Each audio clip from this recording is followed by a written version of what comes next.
Fawn itu anak yatim piatu yang gak dianggap siapa-siapa, tapi dia ngotot pengen terkenal dengan bantuan paus peliharaannya. Bertahun-tahun dia berjuang keras buat mencapai puncak, tapi pas mimpinya hampir jadi kenyataan, dia malah dibunuh sama pausnya sendiri dan lahir lagi jadi orang kere yang jelek.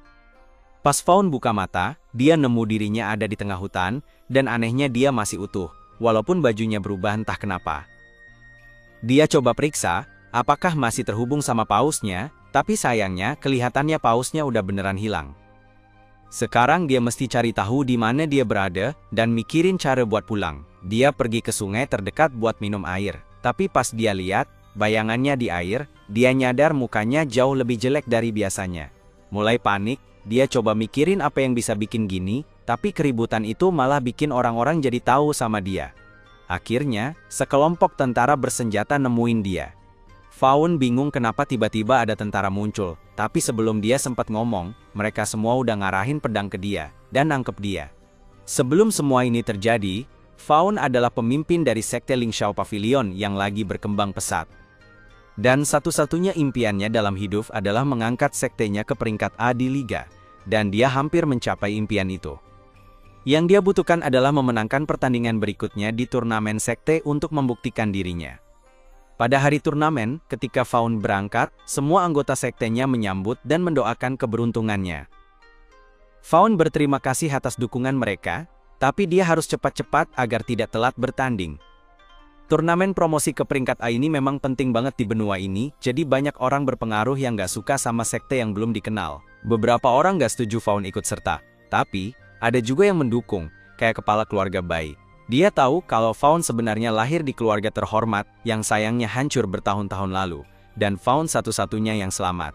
Meski begitu, Fawn berhasil membangun sekte baru dari nol, dan dalam beberapa tahun aja, Lingxiao Pavilionnya udah naik kelas.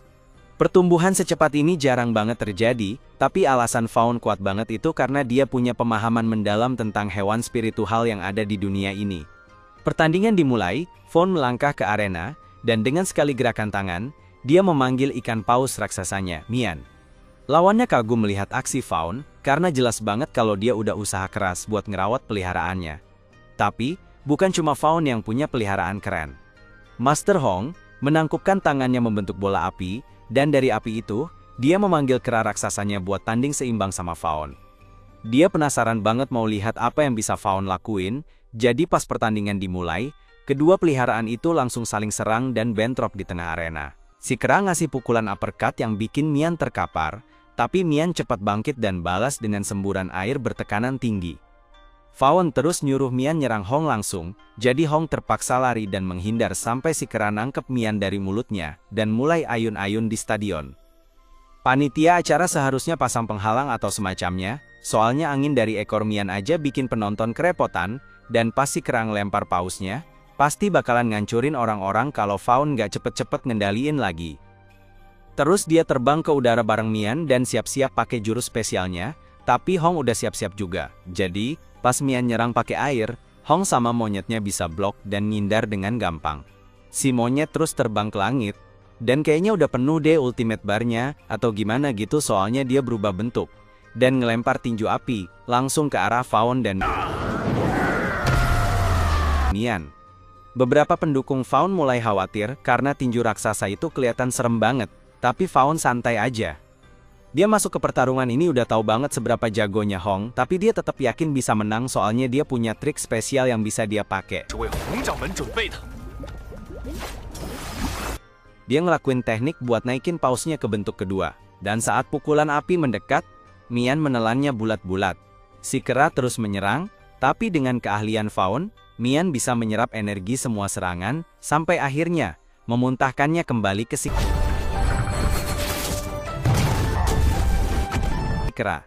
Tapi pas Fawn kelihatannya mau menang, tiba-tiba ada yang aneh terjadi sama Mian.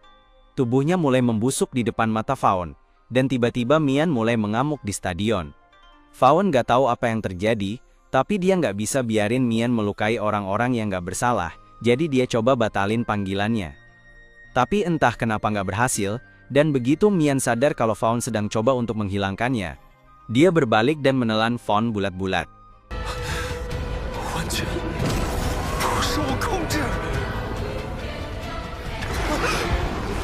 Balik ke saat ini, Fawn akhirnya dikunci di penjara bawah tanah, tapi dalam perjalanannya ke sini, dia berhasil ngumpulin beberapa info penting.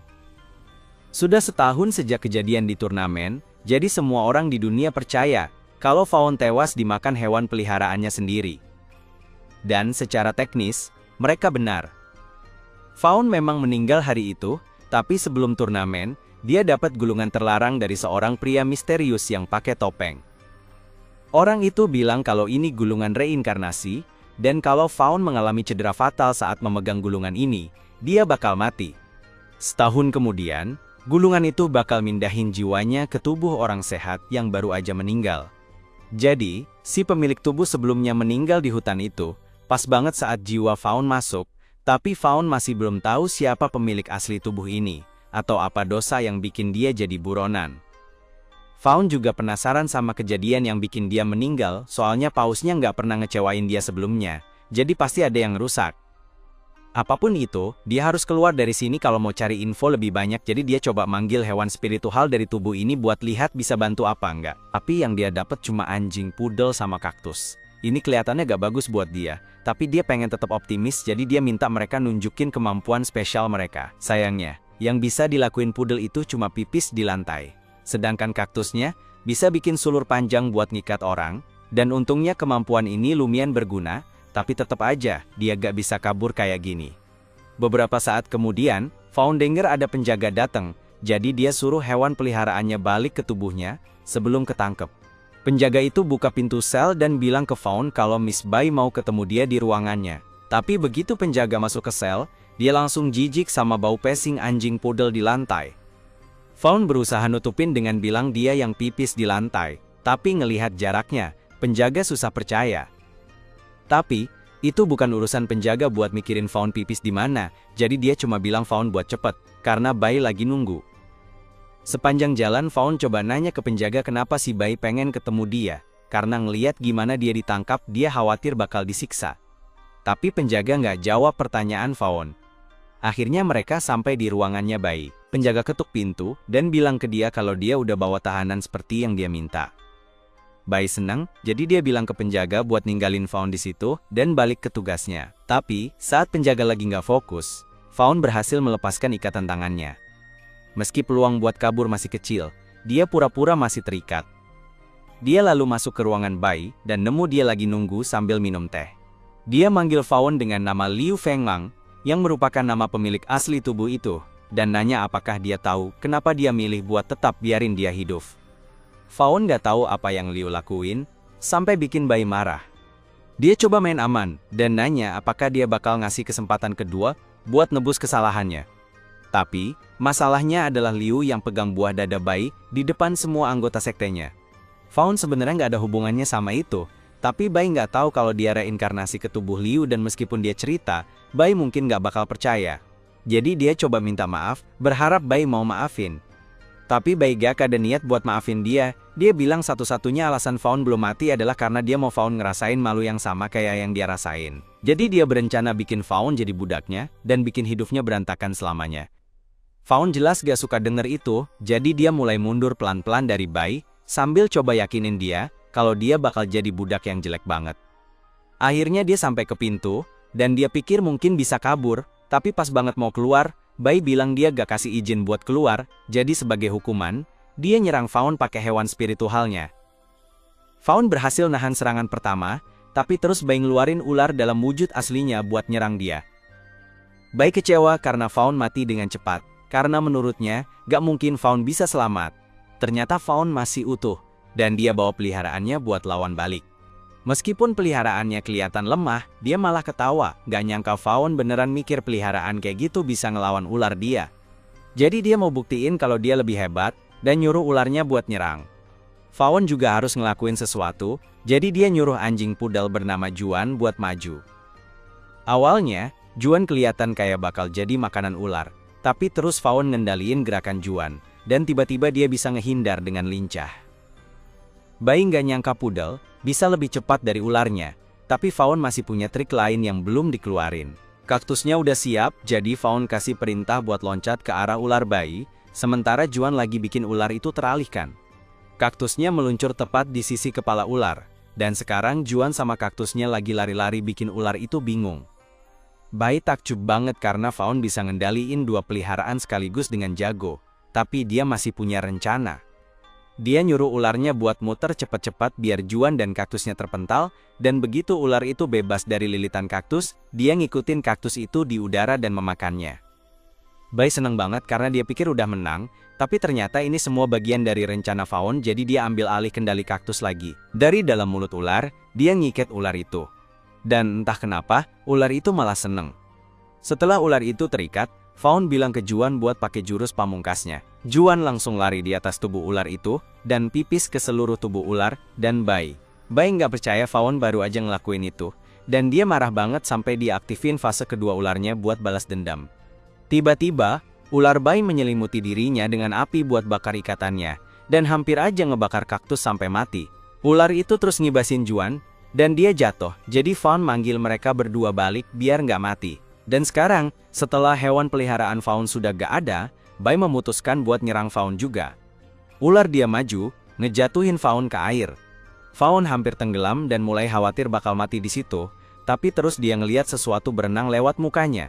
Itu bikin dia dapat ide bagus. Di permukaan, Bai lagi pakai air kolam buat bersihin sepatu dari pipis anjing, terus tiba-tiba Fawn muncul dari air. Dia kaget karena ngira Fawn udah tenggelam, tapi ternyata Fawn berhasil berteman sama ikan lele di kolam, dan bikin itu jadi peliharaannya. Bai ngeledek dia, karena kelihatan putus asa banget. Semua orang tahu kalau ikan lele itu peliharaan yang nggak bisa diandalkan. Ya, emang bisa dibesarin jadi kayak paus yang hampir nggak bisa dikalahin, tapi setelah ada satu paus yang ngamuk dan ngebunuh pemiliknya, spesies itu jadi dikenal sebagai pembunuh majikan. Fawn berusaha bilang kalau itu bukan salah si paus, ada yang sabotase. Tapi Bai nggak percaya aja. Dan walaupun percaya, nggak bakal ngubah apa-apa, karena semua lele di negara ini udah dimusnahin atas perintah League. Satu-satunya alasan ada lele di sini, karena kakaknya Bai suka ngumpulin hewan peliharaan dari spesies yang udah punah. Bisa jadi, ini adalah lele terakhir di seluruh benua. Lagian, satu-satunya orang yang tahu cara ngebangkitin potensi sejati dari seekor lele itu cuma si master dari pavilion Ling Xiao, tapi dia udah lama meninggal, jadi lele sekarang udah kayak gak ada gunanya. Fawn udah gak kuat denger Bai ngejelekin lele terus, dia langsung nyuruh Bai diem. Bai yang gak terima disuruh gitu langsung ngamuk dan mutusin buat ngabisin Fawn saat itu juga. Dia kirim ular peliharaannya buat nyerang, tapi Fawn bisa nangkep taring si ular dan nahan itu. Ular cukup lama biar lele barunya bisa siap-siap. Si Mian, lele barunya Fawn, berenang di udara, muter-muter sampai dia ada di belakang si ular. Dan pas Fawn kasih aba-aba, ikan lele itu gigit ekor ular, dan mulai nyedot. Bai sampai nggak percaya sama matanya sendiri, karena cuma master yang udah almarhum dari pavilion Ling Xiao, yang bisa ngelakuin teknik itu. Tapi ikan lele Fawn berhasil nyedot ular Bai, sampai habis dimakan. Sekarang Bai bener-bener nggak bisa apa-apa. Dan dia nggak punya cara buat nahan Fawn kabur. Jadi Fawn keluar dari kolam dan langsung lari. Nggak lama, penjaga dari keluarga Bai tahu Fawn kabur, jadi beberapa serigala dikerahin buat ngejar dia. Dan kalau kamu pernah dikejar serigala, kamu pasti tahu itu nggak seru banget. Fawn udah berhasil kabur terus. Tapi kayaknya dia gak bakal lama lagi bebas. Nah, pas udah deket ujung gunung, dia kepikiran ide gila. Dia mau lompat. Dia tahu pasti gak ada penjaga yang bakal gila ngikutin lompat. Tapi dia tetap harus mikirin cara biar selamat dari jatuhnya. Jadi, dia panggil kaktus dan pakai sulurnya buat ngeraih puncak salah satu batuan di sana. Terus, dia pakai momentum buat ngeluncur ke gunung sebelahnya. Jaraknya udah jauh banget jadi penjaga gak bakal bisa nangkep Fawn sekarang. Semalaman penuh mereka cari Fawn, tapi gak ketemu. Jadi, besok paginya, mereka balik ke tempatnya. Bai buat kasih tahu kabar buruk. Mereka gak bisa nemuin jejak sama sekali di gunung. Jadi, mereka mikir kalau Fawn mungkin jatuh dan meninggal di sana. Tapi Bai kayaknya gak begitu percaya. Fawn udah bikin malu banget, jadi gak mungkin dia bisa terima kalau Fawn mati di gunung. Dia marahin pengawalnya karena gak bisa diandalkan, dan minta mereka terus cari Fawn soalnya dia mau Fawn ketemu, hidup atau mati. Pas banget, kakaknya Bai datang, karena dia dengar kabar soal kejadian itu, jadi dia minta Bai kasih tahu nama orang yang bikin semua masalah ini. Sementara itu, Fawn bangun dengan seekor burung berdiri di wajahnya, dan dia baik-baik saja. Tapi dia berharap semua yang terjadi semalam cuma mimpi.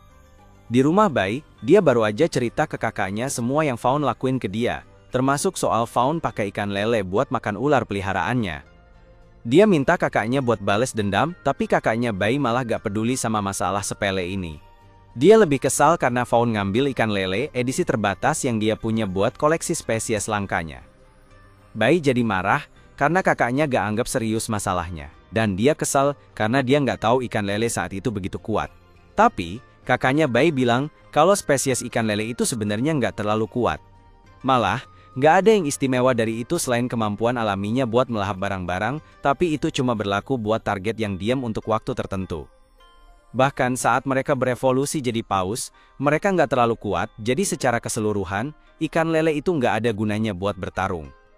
Tapi ada satu pengecualian dari aturan itu. Ikan lele di bawah kendali Master Fawn Ling Xiao bisa jadi sangat tangguh. Tapi orang itu udah meninggal, dan nggak ada yang tahu rahasia tekniknya. Ngomongin soal Fawn, dia sekarang lagi beternak ikan lele di puncak gunung sambil mikirin semua kejadian yang bikin dia sampai di sini.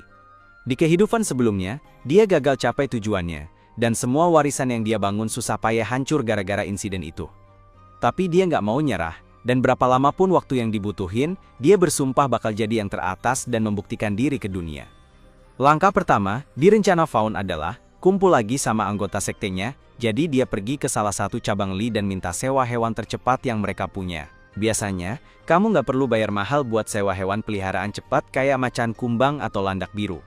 Tapi Fawn bilang pavilionnya punya kontrak sama Li, jadi dia bisa sewa hewan peliharaan gratis. Petugasnya seneng banget mau bantu, tapi dia perlu konfirmasi dulu pavilion mana yang Fawn punya, jadi dia minta Fawn buat nari tarian khas pavilionnya. Fawn sebenarnya berharap banget gak usah ngelakuin ini, karena tariannya malu-maluin banget tapi akhirnya dia tetap ngelakuin.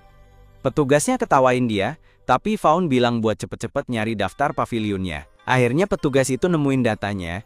Dia kasih tahu ke Fawn kalau Ling Xiao Pavilion udah dihapus dari daftar anggota. Fawn meninggal Mei tahun lalu, dan karena kematian pemiliknya, Ling Xiao Pavilion diturunin jadi kelas C. Terus beberapa bulan kemudian, ada perintah dari Lik buat musnahin semua peliharaan ikan lele, dan karena ikan lele itu peliharaan andalan pavilion, mereka diturunin lagi jadi kelas D. Terakhir, beberapa bulan setelah itu, mereka diserang dan dijarah sama kelompok besar, dan karena kerugian besar yang dialami pavilion, akhirnya mereka dihapus dari registri Lik. Fawn gak habis pikir semua itu kejadian dalam setahun aja, tapi kalau semua ini benar, dia harus cepat balik ke pavilion secepat babi ini bisa bawa dia. Tapi sebelum itu, dia perlu mampir ke pusat layanan hewan peliharaan, biar bisa urus Juan dan kaktus. Fawn sampai di pusat layanan itu, dan begitu masuk, dia langsung ngobrol sama salah satu resepsionis di meja depan. Resepsionisnya nanya gimana bisa bantu, jadi Fawn jelasin kalau dua peliharaannya sempat terluka parah, jadi dia mau mereka diurus secepat mungkin. Resepsionisnya ambil peliharaannya dan bilang Fawn bisa balik nanti buat ambil mereka. Jadi, Fawn memutuskan buat belanja lagi. Dia mau beli gulungan pertahanan biar bisa latih peliharaannya. Beruntungnya, dia sampai tepat waktu buat dapetin gulungan pertahanan terakhir yang ada di toko. Tapi, pas banget sebelum pegawai toko kasih gulungan itu ke Fawn, ada cowok masuk bawa cewek yang diikat, dan maksa buat beli gulungan itu. Pegawai toko minta maaf atas ketidaknyamanannya, tapi Fawn datang duluan, dan kebijakan toko bilang siapa cepat dia dapat. Cowok itu nggak suka ditolak, jadi dia mulai marah-marah, dan ngancem bakal bakar Fawn kalau dia nggak dapetin yang dia mau. Ini bahaya banget buat Fawn karena dia lagi nggak bawa peliharaannya buat ngelindungin diri. Tapi sebelum Su sempat menyerang, dia ngenalin wajah Liu, dan ternyata mereka dulunya teman baik sebelum Fawn ngambil alih. Dia pun narik kursi dan nanya gimana kabar Liu, soalnya udah beberapa hari sejak terakhir dengar kabarnya. Tapi Fawn nggak mau jelasin kalau temennya Su sebenarnya udah meninggal, dan dia ngambil alih tubuh Liu, jadi dia bikin cerita palsu dan bilang Liu lagi tidur di rumah. Dia pengen cepet-cepet selesai ngobrol biar gak kena masalah. Tapi tiba-tiba Su nanya ke Liu, ada apa sama dia? Soalnya Liu yang dia kenal, gak bakal nyin kesempatan buat minum. Aneh banget dia belum nyentuh minuman keras sama sekali. Fawn coba cari-cari alasan, bilang aja semalam kebanyakan minum jadi sekarang gak pengen lagi. Tapi Su gak mau terima alasan itu. Dia bilang nongkrong gak seru kalau gak mabuk bareng, bahkan dia ngajak taruhan sama Fawn. Katanya kalau Fawn bisa ngalahin dia dalam lomba minum, Su bakal kasih apapun yang Fawn mau. Fawn gak punya banyak pilihan, jadi dia akhirnya ikut aja, dan dengan ragu-ragu, ambil semangkuk alkohol buat diminum. Alasan dia ragu-ragu karena di kehidupan sebelumnya, dia pemabuk payah. Setiap kali dia minum alkohol, meski cuma segelas, dia langsung jadi kayak orang blond dan bikin malu diri sendiri. Tapi kali ini, habis minum banyak banget, Fawn baik-baik aja. Sementara Su malah mabok berat. Fawn kaget banget, Liu bisa kuat minum gitu, tapi yang penting dia udah menang taruhan. Jadi dia bilang ke Su kalau dia mau cabut dan bawa gulungan itu. Su nggak masalah, dia udah keburu mabok buat peduli. Tapi pas Fawn lagi jalan pergi, dia lihat cewek yang Su anggap kayak budak. Dan dia merasa kasihan sama cewek itu, jadi dia mutusin buat ngebebasin dia. Dia buka kantong yang nutup kepala cewek itu, dan sambil ngelepasin ikatannya, dia ngasih tahu cewek itu buat jauhin orang-orang kayak Su, karena mereka itu bawa masalah. Fawn akhirnya ninggalin pusat layanan, karena ada urusan yang harus dia selesain, dan sekarang setelah dia ngajarin lelenya skill pertahanan gelembung dan nyembuhin dua lainnya, dia siap buat ketemu teman-teman lamanya. Tapi pas dia lagi pergi, cewek yang dia selamatin dari Su kayaknya ngeliatin dia. Sementara itu, di pavilion Ling Xiao, Geuling buru-buru masuk ke kamar Duan Ye, buat kasih tahu kalau ada orang yang datang buat nyerang mereka. Duan bener-bener nganggap serius ancaman itu. Jadi, dia langsung keluar dan nemuin segerombolan orang yang tampangnya nggak ramah. Pemimpin geng itu bilang, sayang banget kalau tanah bagus ini dipakai buat pavilion, jadi mulai sekarang, tanah ini bakal jadi milik geng hard rocknya dia. Dan kalau orang-orang pavilion masih mau hidup, mending cepetan angkat kaki sebelum dia hilang sabar. Si pemimpin geng kelihatan pede banget, gak bakal ada yang berani lawan, soalnya pavilion Ling Xiao susah banget dikuasain. Tapi Duan Ye bilang, meskipun status mereka sekarang udah turun, bukan berarti mereka lemah. Dia manggil kucing. Bayangannya Hemi. Terus dua anggota geng coba menyerang dia pakai kadal dan landak mereka. Mereka bikin si kadal lempar landak ke arah kucing. Tapi, Hemi terlalu cepat, dia langsung lompat menghindar, dan begitu ada kesempatan, dia potong-potong si landak jadi serpihan. Kadalnya terus coba nyerang dia, tapi lambat banget, jadi dia bisa ngendap-ngendap dari belakang, dan potong ekornya. Pemimpin gengnya mulai marah, jadi dia pakai serangga kesayangannya buat nyerang, karena cepat. Tapi ternyata nggak cukup cepat, Hemi langsung menerobos tubuhnya dalam sekejap. Duan mulai ngeledek geng itu, karena ngerasa mereka cukup kuat buat ngalahin kucing bayangannya. Tapi pas Duan lagi ngomel, si pemimpin diam-diam nyuruh si kumbang buat nembakin tanduknya. Bukan ke Duan, tapi langsung ke Geuling biar Duan dan Hemi jadi kehilangan fokus. Hemi langsung buru-buru balik buat nyelamatin Geuling dan ngerusak tanduk itu. Tapi karena dia jadi lengah, si kadal bisa nyelinap dari belakang dan gigit badan Hemi. Sementara itu, Fawn baru aja sampai di pavilion dan dia seneng akhirnya bisa pulang. Tapi dia rada kaget. Ngeliat tempat ini jadi rusak banget setelah setahun dia pergi. Perawatan tempat ini belum ada yang dikerjakan dan gerbang depannya kebuka lebar. Tapi itu masalah paling kecil di sini. Dia dengar ada keributan di halaman jadi dia pergi buat periksa. Dan betapa kagetnya dia ngeliat ada kadal lagi makan tubuh Hemi. Setelah selesai, kadal itu ngebuang tubuh Hemi. Duan Ye loncat mau nangkep tubuh Hemi, tapi malah nabrak pot. Duan Ye mohon-mohon ke Hemi, buat bertahan, biar bisa diobatin, tapi udah telat. Hemi udah kehilangan banyak darah dan gak ada harapan buat sembuh. Beberapa saat kemudian, Hemi meninggal di pelukan Duan Ye. Sekarang, semua hewan peliharaan anggota pavilion udah dibunuh, bikin mereka jadi gak berdaya. Jadi bos geng langsung perintahin semua orang buat cabut dari situ. Atau dia bakal ngelakuin sesuatu yang buruk ke mereka. Pas dia ngomong gitu, dia mulai ngarahin tangan ke Geuling. Tapi sebelum dia bisa nyakitin, kadal si bos geng kena cipratan cengran kuning aneh. Bos geng langsung nengok ke atas buat nyari tahu dari mana cengran itu datang. Dan dia ngelihat Juan berdiri di salah satu ATAP. Dia bingung gimana anjing kecil itu bisa sampai situ. Pas banget, Fawn muncul dan nanya ke bos geng, ngapain dia di situ? Tapi ketua geng bilang ke Fawn buat urusannya sendiri, karena dia pikir Fawn cuma orang asing yang sok jagoan. Tapi pas Geuling lihat orang asing itu, ada sesuatu yang bikin dia inget sama mantan gurunya. Fawn gak mau ngebiarin geng itu kuasain tanah yang susah payah dia dapetin, jadi dia suruh Juan buat nyerang. Tapi ketua geng ngerasa Fawn pasti bodoh, karena mana mungkin anak anjing bisa ngelawan kadal besar. Dia suruh kadalnya buat ngelumpuhin Juan, tapi betapa kagetnya dia, ternyata Juan bisa menangkis serangan itu.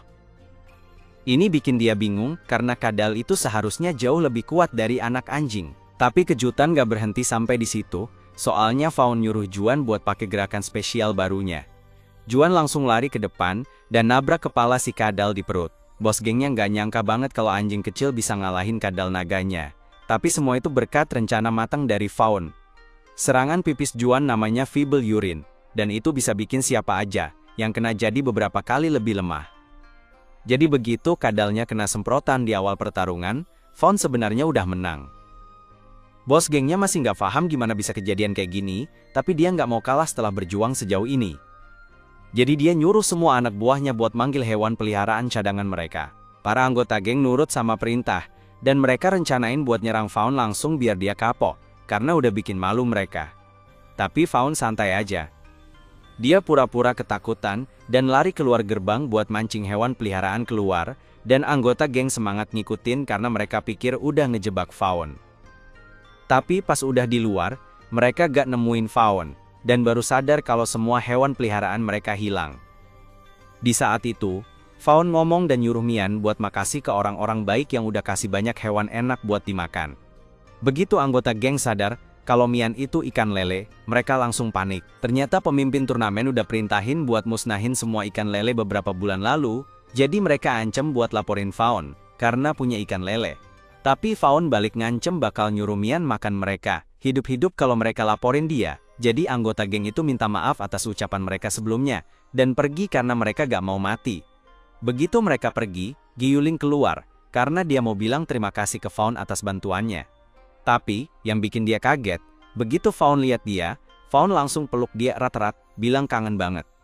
Tentu aja, Gyuling masih bingung siapa cowok ini, jadi dia gak tahu harus gimana ngadepin pelukan mendadak ini. Dia nanya ke Fawn kalau dia pernah ketemu dia sebelumnya, jadi dia mau jelasin kalau dia tuh Master Fawn Ling Xiao yang reinkarnasi ke tubuh ini, tapi terus dia inget soal pausnya.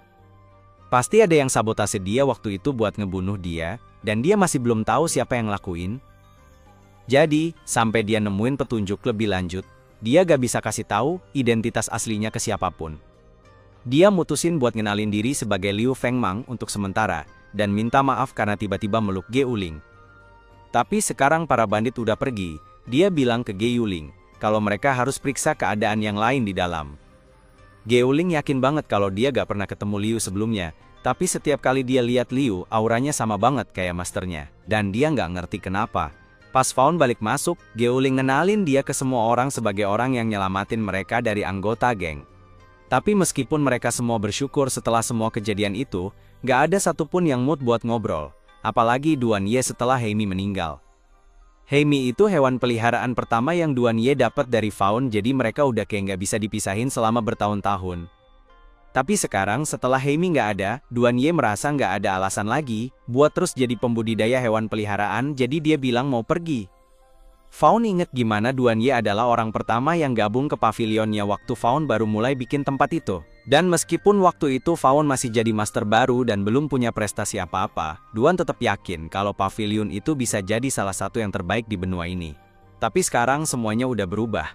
Semua anggota pavilion lain juga kehilangan hewan peliharaan mereka dalam pertarungan itu, jadi nggak ada gunanya lagi tinggal di sini. Fawn coba menghentikan Duan dan bilang, dia bisa bantu bangun ulang, tapi Duan malah ketawa dan nanya apa yang bisa dilakukan orang asing, kayak Fawn, buat bantu mereka. Gyuling memohon ke Duan biar jangan pergi, karena mereka masih perlu melanjutkan wasiat master mereka. Tapi Duan ingetin kalau Fawn Liang Xiao udah meninggal, dan dia satu-satunya yang bikin pavilion itu tetap bersatu. Jadi tanpa dia, mereka nggak ada apa-apanya. Satu persatu, anggota pavilion lainnya juga mulai pergi, karena udah nggak ada yang tersisa buat mereka di sini, dan mereka udah kehilangan semangat buat terus berjuang. Fawn memohon mereka buat nunggu, karena kalau mereka kasih dia sedikit waktu, dia yakin bisa nyelesain semua masalah mereka, dan balikin kejayaan pavilion seperti dulu. Tapi nggak ada satupun dari mereka yang percaya sama dia, jadi meskipun Fawn nggak mau nerima, nyatanya ini benar-benar akhir dari Ling Xiao Pavilion. Besok paginya, cuma ada 3 anggota yang tersisa di pavilion, dan Gyuling sedih dengan keadaan yang terjadi. Setelah kematian guru mereka, Duan sebenarnya yang bakal jadi pemimpin pavilion karena dia paling jago di antara yang lain. Tapi sekarang dia udah keluar, jadi mereka harus pilih pemimpin baru. Cheng udah punya orang yang pas buat tugas itu. Awalnya, Fawn kira Cheng lagi ngomongin dia, tapi ternyata Cheng ngomongin Gu buat jadi pemimpin pavilion yang baru. Gu ngerasa dia nggak pantas buat posisi itu. Tapi karena semuanya maksa, akhirnya dia setuju buat jadi pemimpin sementara. Foto Geo kemudian dipasang di bawah plakat pemimpin, dan sebagai pemimpin baru, yang lain nanya ke dia langkah selanjutnya, buat pavilion mereka. Sebelum Geuling sempat ngomong apa-apa, Faon langsung nyaut dan bilang kalau mereka harus cari hewan roh lagi. Tapi terus dia ingat kalau dia bukan bos di sini lagi, jadi dia minta maaf karena udah nyelonong ngomong. Geuling setuju sama rencana Faon karena semua hewan di pavilion mati pas serangan kemarin, jadi dia ngeluarin peta buat nyari tempat bagus buat mulai cari hewan. Tapi semua habitat bagus di peta udah habis diburu, jadi gak mungkin mereka bisa nemu hewan bagus di deket-deket situ. Pas itu juga, Faon bilang kalau dia tahu tempat yang bagus. Jadi sore harinya, semua orang ngikutin dia ke habitat rahasia yang dia maksud. Tapi pas mereka sampai, tempatnya lebih rame dari job fair kemarin pas ada lowongan kerja. Kayaknya nggak mungkin deh mereka bisa nemu hewan peliharaan bagus di sini. Tapi Faon bilang ini bukan tempat yang dia maksud. Dia ngajak mereka lebih jauh ke dalam hutan. Dan setelah yakin nggak ada yang ngikutin, Faon loncat dari tebing. Yang lain pada khawatir kalau dia mungkin cedera, tapi ternyata Faon baik-baik aja dan nyuruh mereka ikut turun. Dia pakai kaktus buat nurunin mereka semua dengan hati-hati ke jurang, dan di situ dia tunjukin pintu masuk ke habitat rahasianya. Tempatnya itu gua bawah tanah, dan belum ada orang lain yang tahu soal ini. Faon yakin banget kalau si Lord harusnya masih ada di sini. Dia sebenarnya bingung pas Faon nyebut Lord, jadi dia jelasin kalau Lord itu gelar buat beberapa hewan peliharaan tergantung seberapa kuat mereka. Misalnya, kalau ada kucing sama harimau yang dua-duanya level 3, harimau bakal tetap lebih kuat dari kucing. Kebanyakan hewan peliharaan di sekitar sini adalah kelas prajurit, jadi mereka cenderung penakut. Tapi hewan peliharaan kelas Lord itu sangat agresif, jadi dia ngasih peringatan ke semua orang buat hati-hati kalau ngeliat. Pas banget, Yue ngeliat hewan peliharaan berapi di kejauhan, jadi dia nanya ke Faon itu kelas apa. Setelah ngeliat sebentar, Faon bisa ngeliat kalau itu rubah api yang punya 3 ekor, tapi buat rubah api punya 3 ekor, dia harus sudah masuk fase kedua dari soul bonding. Artinya, rubah ini punya tuan, dan tuannya pasti ada di sekitar sini.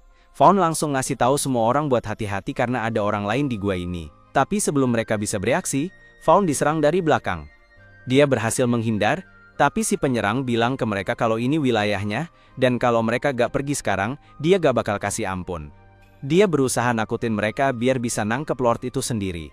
Tapi Faon malah ketawa di depan mukanya, dan bilang kalau dia gak bakal bisa ngalahin mereka dengan rubah kecilnya yang lemah itu. Yang lain ikut-ikutan ngomong kalau mereka bisa ngalahin peliharaan cowok itu tanpa susah payah. Padahal sebenarnya mereka sama sekali gak punya peliharaan, jadi jelas banget mereka cuma menggertak.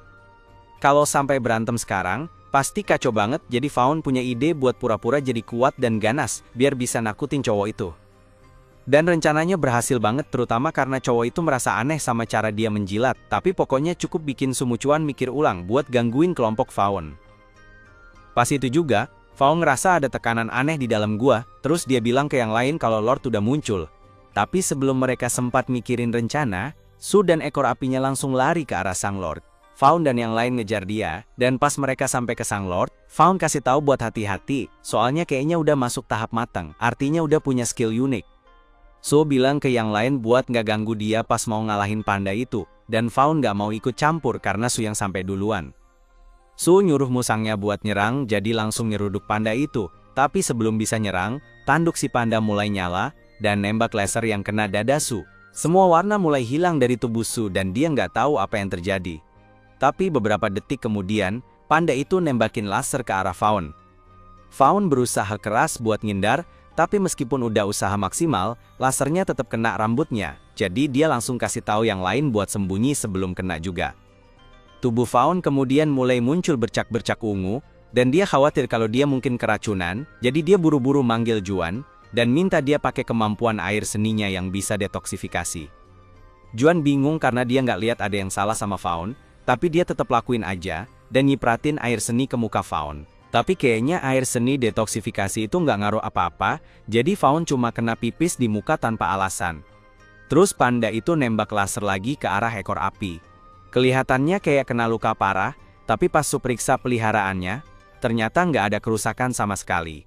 Lebih mirip kayak ada yang ngecat tubuh peliharaannya, dan Faon juga gitu meskipun kelihatan kayak keracunan, dia ngerasa baik-baik aja.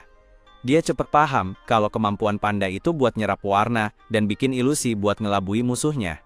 Dan meskipun awalnya kedengarannya nggak terlalu bahaya, susah banget ngelacak lawan kalau mereka bisa nyamar dengan sempurna. Sisi baiknya, karena perubahan warna itu nggak bikin damage, mereka cuma perlu menghindari serangan jarak dekat si panda.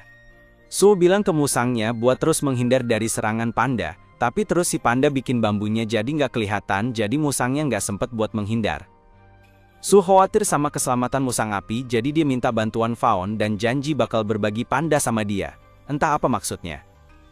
Fawn nggak percaya sama Su, tapi dia tetap memutuskan buat bantu, jadi dia minta Fawn buat cipratin panda itu dengan pipisnya yang nggak seberapa. Hal itu harusnya bikin panda jadi lemah, jadi Fawn manggil kaktus dan nyuruh buat ngikat si panda.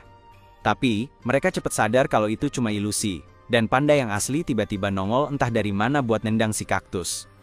Terus, panda bikin cahaya terang banget pakai tanduknya, dan pas Fawn dan Su bisa lihat lagi, si panda udah ngilang.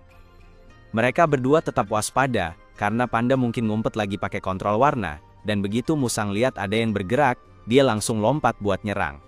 Tapi, ternyata itu jebakan, dan beberapa detik kemudian, panda jatuh dari langit-langit buat ngancurin musang ke tanah. Panda itu pakai jurus pamungkasnya, buat ngubah warna di ruangan sampai bikin otak Fawn dan Su jadi error. Pas mereka kebingungan, panda itu langsung hajar mereka. Tapi Juan masih bingung aja, gak ngerti apa yang terjadi. Siapapun yang kena efek warna-warna dari panda itu bakal pusing, tapi Juan kan buta warna, jadi dia ngelihatnya Fawn dan Su cuma kayak bercanda aja. Akhirnya, Juan bosen lihat tuannya kalah sama panda, jadi pas panda itu lengah, dia nyelinap dari belakang dan mukul kepalanya. Begitu panda itu jatuh, dia pipisin buat nunjukin siapa yang berkuasa. Fawn kaget banget Juan bisa ngalahin panda itu dengan mudah, tapi dia senang akhirnya mereka bisa nangkep si Lord. Tapi, tiba-tiba Su malah ambil panda itu dan kabur. Fawn dan yang lain langsung ngejar, tapi Su ngeluarin bulu dandelion dan terbang, jadi mereka nggak mungkin bisa ngejar lagi. Fawn kecewa banget karena usaha mereka hari ini sia-sia dan Lord lain nggak akan muncul di sini dalam waktu dekat. Jadi, Dio USUL besok mereka ke pasar aja buat cari hewan peliharaan buat semua orang. Malam itu, Su bawa panda ke kuil sekte. Pas dia sampai di gerbang, dia bilang ke penjaga kalau dia mau ketemu Mr. Yo. Penjaga itu bawa Su ke Yo, dan Yo kaget banget ternyata Su bisa nangkep Lord sendirian. Tapi Su nggak datang buat dapat pujian kosong, dia cuma mau Yo menepati janji dan ngelepasin peliharaannya. Waktu Su nggak fokus, ada sesuatu yang kayaknya masuk ke bayangannya, tapi dia terlalu sibuk sama Yo buat nyadar. Yo nyuruh anak buahnya buat bawa keluar musang es, dan Su senang bisa lihat peliharaannya lagi. Tapi pas dia coba ngelepasin musang es, anak buah Yo malah berusaha nangkep musang api. Su bener-bener pengen tahu apa yang sebenarnya terjadi di sini, karena ini nggak sesuai kesepakatan, tapi Yo emang dari awal nggak berniat biarin Su dapetin musang ekor esnya lagi. Dia perintahkan orang-orangnya buat nangkap Sua, tapi Sua bukan orang lemah, jadi dia bisa lawan mereka dengan bantuan musang ekor api. Tapi terus Yo manggil peliharaannya, dan dari bayangan Su, muncul sosok raksasa yang langsung ngebanting muka Su ke tanah. Besoknya, Fawn dan yang lain pergi ke kota buat beli peliharaan, tapi pas Fawn lagi sibuk sama hal lain, yang lain lihat poster buronan Liu Fengmang di tengah kota. Su coba tetap berpikir positif, dan bilang mungkin itu bukan Liu yang sama, yang lagi bantu mereka. Jadi, mending kita simpan rahasia dulu, dan perhatiin aja apa yang dia lakuin buat lihat, apakah dia beneran penjahat berbahaya. Pas lagi gitu, Fawn balik ke kelompok dan lihat mereka ngumpul di sekitar papan pengumuman, terus dia nanya ada apa. Mereka semua kaget, tapi bilang ke Fawn kalau semuanya baik-baik aja. Fawn juga nggak lihat alasan buat curiga, jadi dia bilang ke semua orang buat cepet-cepet, biar bisa beli hewan peliharaan. Tapi, sebelumnya mereka perlu uang, jadi mereka ke bank dulu. Giu ngelakuin tarian pavilions buat akses akun mereka. Tapi sayangnya, petugas bank bilang kalau ada yang narik semua uang mereka beberapa hari yang lalu. Giu langsung nangis karena nggak percaya kalau mereka kena rampok semua uangnya. Lalu Fawn ingat, kalau dia yang narik uang itu waktu baru reinkarnasi. Untungnya, dia gak ngabisin semuanya, jadi dia bilang ke Geuling kalau dia punya uang buat beli hewan peliharaan, walaupun dia gak cerita dari mana uangnya. Mereka berempat langsung pergi ke pasar, dan begitu sampai di sana, siapa yang jatuh cinta sama aroma skipper ini? Dia pikir hewan itu lucu banget, tapi harganya 20 tal, dan mereka gak sanggup beli. Yue langsung aktif dalam mode tawar-menawar, dan mulai ngeyel ke penjual buat nurunin harga dengan bilang kalau aroma skipper itu jelek, membosankan, dan gak berguna. Akhirnya, dia berhasil dapetin deal bagus, tapi bikin si tukang jual jadi kurang pede. Abis lihat Yue pinter banget nego, Cheng minta bantuan Yue buat dapetin salah satu hewan peliharaan itu. Karena bentuknya yang konyol banget bikin Yue punya banyak bahan buat nawar. Sekarang, Cheng sama Gyu udah punya hewan peliharaan. Tapi Yue belum milih apa-apa buat dirinya. Jadi mereka lanjut jalan-jalan di pasar. Tiba-tiba, ada cowok yang manggil Yue dan nawarin hewan peliharaan baru yang baru dia dapat. Tapi, mereka langsung sadar kalau itu panda yang kemarin dicuri dari mereka. Panda itu sebenarnya milik pavilion Ling Xiao, yang nuntut supaya si pemilik toko balikin panda itu segera. Tapi si pemilik toko ini tahu kalau panda itu hewan peliharaan curian. Dia santai aja. Soalnya, dia kenal sama seragam Ling Xiao Pavilion, dan tahu mereka terlalu lemah buat jadi ancaman. Dia bagian dari sekte di bawah Yo, dan ini bukan pertama kalinya sekte itu ngerampok pavilion itu. Jadi Geuling mulai kesal. Tapi si pemilik toko bilang ke Geuling kalau dia gak boleh nyerang dia, karena itu melanggar aturan liga untuk pakai hewan peliharaan di tempat UM. Mungkin itu benar, tapi aturannya gak bilang apa-apa soal pakai hewan peliharaan yang belum punya tuan. Jadi, Cheng nyamperin panda dan kasih ide ke dia. Setelah beberapa saat, dia dapetin perhatian si pemilik toko, dan bilang kalau panda itu berhasil kabur, pas dia lagi ribut sama Gu. Pemilik toko langsung panik. Karena kalau Yo tahu dia kehilangan panda itu, bisa berabe. Dia buka kandangnya buat coba ngejar, tapi pas mau masuk ke lubang, baru deh dia sadar itu cuma ilusi, dan pandanya masih ada di dalam kandang. Seperti yang bisa dibayangin, si panda nggak senang.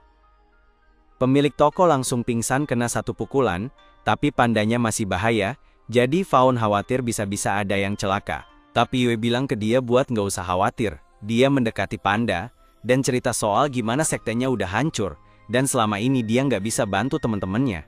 Jadi, dia minta panda itu jadi peliharaannya, biar mereka bisa jadi kuat bareng-bareng. Panda itu ngerti perasaannya, jadi dia setuju buat jadi peliharaan Yue. Tapi ini pertama kalinya Yue punya peliharaan, dan dia belum tahu gimana caranya ikatan. Jadi, Geuling ngejelasin cara ngelakuinnya, dan nunjukin posisi yang benar. Begitu ritualnya selesai, Yue resmi terikat sama panda itu, dan Faun senang buat dia. Tapi sebentar kemudian, dia lihat musang ekor api yang diikat di toko. Dari yang dia ingat, Su tuh sayang banget sama ekor api ini, jadi Faun susah percaya kalau Su bakal jual hewan peliharaannya segampang itu. Faun ngelepasin musang ekor api dan es, terus mereka cerita kalau Su diculik dan lagi disandera. Cheng nanya ke Faun apa mereka harus coba nyelamatin Su, tapi masalahnya, sekte Yo jauh lebih kuat dari mereka dan pemimpinnya sekuat Jenderal Roh. Jadi, mereka bener-bener kalah jauh. Tapi, Faun bilang dia punya cara buat ngalahin sekte Yo, makanya dia bilang ke semua orang buat pulang dulu, karena ada sesuatu yang pengen dia tunjukin. Sebelum Faun meninggal, dia sempat nyimpen beberapa pil upgrade di bawah pohon. Pil ini bisa bikin hewan peliharaan jadi lebih kuat. Sementara itu, di sekte Yo, Su lagi dirantai dan disiksa biar dia mau putus kontrak sama hewan peliharaannya. Tapi Su tahu, meskipun dia nurut sama Yo, dia tetap bakal dibunuh. Malam itu juga, Faun dan teman-temannya mulai menyerbu, dan Su bisa dengar keributan di luar, tapi dia gak tahu apa yang terjadi. Akhirnya, kelompok Faun sampai di sel Su dan mereka di situ buat ngebebasin dia. Begitu Su dilepas, musang ekor api dan es langsung menghampirinya, dan dia seneng banget. Ngelihat mereka baik-baik aja, tapi dia bingung kenapa Faun sampai sebegitunya bantuin dia. Tapi Faun bilang aja kalau mereka lagi ada misi hari ini, dan Su cukup kuat, jadi mereka butuh bantuannya. Itu aja yang Su perlu dengar, jadi dia langsung ambil bajunya, dan semuanya berangkat buat ngegerebek sekte Yo. Beberapa saat kemudian, Yo datang, dan nemuin banyak penjaganya babak belur di lantai. Penjaga bilang kalau mereka lagi diserbu, dan Yo kaget ada yang berani nyerang sektenya. Faun lagi nyari Yo buat nantang dia, tapi malah nyasar ke ruang harta karun Yo, dan dia nggak nemuin Yo, jadi dia cuma bisa. Dan jujur aja ini jauh lebih keren. Ada banyak barang langka di sini, kayak barang antik, gulungan canggih, bahkan bahan buat upgrade. Ini pas banget buat Faun karena dia akhirnya bisa upgrade Juan dan kaktus, tapi proses upgrade-nya butuh waktu, jadi dia harus nunggu sampai setelah ngelawan. Yoh! Tapi tiba-tiba Yoh muncul dari bayangan dan bilang ke Fawn kalau dia mau berbagi bahan upgrade itu, kalau Fawn mau gabung ke sektenya. Fawn bilang dia menghargai tawaran itu, tapi dia udah jadi bagian dari Ling Xiao Pavilion, dan dia ada di sini buat balas dendam buat mereka. Yo bilang ke Fawn kalau dia beneran mau balas dendam buat Pavilion, dia harusnya ngejar si pengkhianat yang ngejebak guru mereka sampai terbunuh. Fawn gak mau percaya kalau salah satu anggota Pavilionnya beneran ngehianatin dia, dan Yo nggak mau buang waktu buat ngebujuk dia, jadi dia mulai nyerang, dan langsung ngincar mata Fawn. Untungnya, kaktus bisa narik Fawn ke tempat aman, tapi Yo ngirim bayangan peliharaannya buat ngejar lagi. Fawn lari ke ruang harta buat coba kabur, tapi bayangan itu terlalu cepat jadi dia mulai ngambil barang antik dari rak, dan ngelemparin ke bayangan itu. Dia awalnya gak nyangka barang antik itu bakal ngaruh, tapi ternyata bayangan beneran berhenti ngejar dia gara-gara Yo sayang banget sama barang-barang antik itu, jadi dia ngebantuin naruh lagi di rak. Fawn dapat ide dari situ, dia nyuruh Juan buat nendang vas dari rak paling atas, dan pas jatuh ke lantai, Yo langsung teriak karena barang itu mahal banget. Abis itu, kaktus lompat ke rak dan ngejatuhin itu ke arah Yo buat ngubur dia, tapi pas Fawn kira pertarungan udah selesai, bayangannya Yo nusuk dia di dada. Dia sadar kalau bayangan itu terlalu kuat buat dilawan sendirian. Dia harus cepat-cepat kumpul lagi sama Giyu dan yang lain. Kelompoknya GU baru aja selesai, ngebebasin semua hewan peliharaan yang ditahan Yo, tapi terus dia dengar ada ledakan dari arah tempat Fawn pergi, dan dia mulai khawatir. Akhirnya, Fawn sampai juga ke kelompok Giyu, tapi dia terluka parah, jadi dia minta yang lain buat kasih dia waktu sementara Giyu, dan peliharaannya nyembuhin dia. Pas banget bayangan Yo datang dan langsung nyerang Su, tapi sebelum Su terluka, musang ekor api dan esnya loncat buat nolong dia. Musang api coba nembak bayangan itu, tapi bayangan itu menghilang dan muncul lagi di belakang Su. Bayangan itu hampir saja menghantam Su, tapi musang es berhasil menembaknya sebelum pukulan itu kena. Bayangan itu langsung kabur, jadi Fawn nyuruh Yue buat pakai skill cahaya pandanya, biar bayangan itu jadi lemah. Kayaknya manjur, soalnya bayangan itu akhirnya mundur, dan hewan GU udah selesai nyembuhin Fawn, jadi dia bisa ikut lagi dalam pertarungan. Tapi sayangnya, hewan peliharaannya Fawn masih dalam proses upgrade, jadi dia belum bisa dipakai untuk sementara. Hewan lainnya kerjasama buat menyerang, dan sementara musang api dan es nahan bayangan itu, Cheng siap-siap pakai Thornback sebagai bom kinetik. Tapi Yo nggak mau bayangannya kalah begitu aja, jadi dia bangkitin fase kedua bayangannya, dan ngasih armor tulang. Dengan buff itu, bayangannya jadi kuat banget sampai bisa lepas dari cengkeraman kembar, dan gampang banget ngalahin semua peliharaan di sekitarnya. Sekarang semua udah kalah kecuali Geuling, dan karena dia sekarang jadi penguasa pavilion, Yo bakal seneng banget ngalahin dia. Bayangan itu ngangkat tangannya buat nyerang, tapi sebelum bisa menghantam GU, dihentikan sama ikan lele peliharaan Fawn. Upgrade peliharaan Fawn akhirnya kelar, jadi Mian sekarang lebih gede dan lebih jago buat bertarung. Yo nggak nyangka dia beneran ngeliat ikan lele, soalnya udah dibasmi berbulan-bulan lalu. GU juga sama kagetnya kayak, Yo soalnya satu-satunya orang yang dia tahu bisa ngendalikan lele kayak gini cuma gurunya. Fawn berhasil dorong balik bayangan Yo, jadi Yo ganti taktik dan pilih serangan jarak jauh. Mian terbang muter-muter buat ngindarin duri bayangan, tapi akhirnya dia kesabet juga di insang dan bayangan Yo ngejepit dia ke tanah. Ini biasanya bakal jadi masalah besar buat Mian, tapi untungnya, Fawn udah beli gulungan pertahanan gelembung beberapa waktu lalu, jadi dia bisa dorong. Bayangan itu pergi, dan sekaligus, Fawn nyuruh kaktus buat nahan bayangan itu, jadi tumbuhan merambat muncul dari tanah buat ngejepit dia. Sekarang bayangannya udah gak bisa gerak, Mian bisa mulai aksinya. Dia gigit kepala bayangan itu, dan mulai nyedot, tapi Yo tahu apa yang bakal kejadian, dan dia gak mau biarin bayangan itu dimakan. Dia bilang ke bayangan buat kabur apapun caranya, jadi bayangan itu nyakar sisi Mian, tapi Mian tetap nyedot, kayak hidupnya tergantung dari situ. Bayangan coba nempel ke tanah, tapi Fawn udah ngatur semuanya, jadi dia bilang ke Mian buat narik bayangan itu ke langit. Sekarang bayangan gak bisa megang apapun, jadi dia pasrah masuk ke perut Mian. Bentuk fisik Shadow udah hancur, tapi selama intinya masih ada, Yoh bisa manggil dia lagi. Jadi mereka harus cepet-cepet ngancurin itu. Su ngeluarin ekor api ke arah inti, tapi sebelum bisa dihancurin, Yoh pakai sisa-sisa Shadow buat mukul ekor api itu.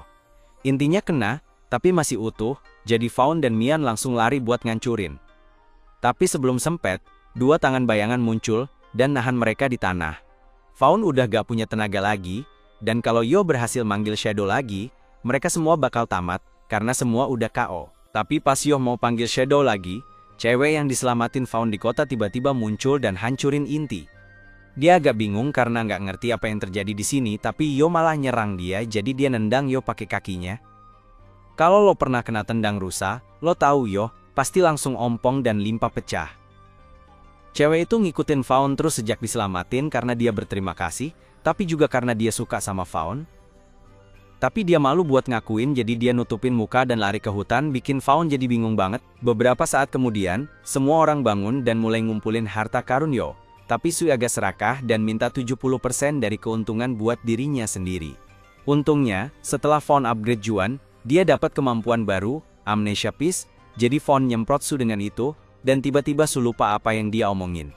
Terus Fawn yakinin Su kalau dia setuju buat ngasih bagiannya sebagai permintaan maaf karena udah nyolong panda terakhir kali, dan Su nggak ngebantah. Setelah semuanya beres, Fawn bilang ke semua orang buat milih hewan peliharaan yang cocok dari koleksi Yoh. Saat itu, Fawn nemuin bola baja api, dan dia ngerasa itu cocok banget buat dia, jadi dia siap-siap buat bikin kontrak sama bola itu. Tapi entah kenapa, dia dapat perlawanan.